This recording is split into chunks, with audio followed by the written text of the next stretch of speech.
नाज़रीन, कुबो सईद खान में वधंदड़ महांगाई सबब मज़दूर तबको सख्त परेशानी जो शिकार है। पौरतन हुकूमत का उजरत वधाइण की घुर कई है। वधीक तफ़सील ख़ादिम हुसैन जागीरानी की रिपोर्ट में।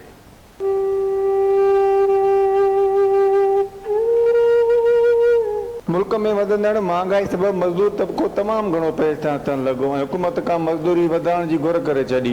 उन मौक़े ते कुबे सईद खान में भठियुनि ते मज़दूरी कंदड़ मज़दूरनि पंहिंजा वीचार धरती टीवी न्यूज़ सां वञींदे चयो त माशाअल्लाह गरीब माण्हू इहो अघ न आहिनि, माना महांग बि तमामु चोट ते चढ़ियल आहे। उहे ग़रीब इहो 800-900 रुपया असांखे मज़ूरी मिले थी।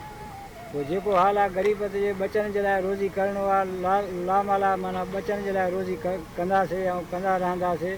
अलाह खे इहो सवाल था कयूं त अलाह पाक हर शइ ॾे त बचड़ा पालियूं। शाम जो वेंदा आहियूं सजलदारा, असांजी मज़ूरी आहे हिते 900 रुपया असांजी पूरी कोन्हे। हुकूमत महांग पे लॻी पई आहे, अटो वठूं गे वठूं छा वठूं पूरी कोन्हे। कमु हले थो पियो, तव्हां ॾिसो था वसी कमकार ॾिसो था पाकिस्तान वसी ॻाल्हि आहे, ॾिसो आधार ते 1100 सम्झे न। हिनजे करे असांखे रोज़ी वधायो वञो, असांजी महिरबानी कयो वञे। कोशिशि त घणो ई कयूं था, बिन हाणे गवर्नमेंट खे असांजो मिड़े मज़दूरनि जे लाइ वरी कुझु आवाज़ु उथारियो वञे। शुक्र आहे मालिक जो 1000-1200 आहे, 1000-1200 आहे।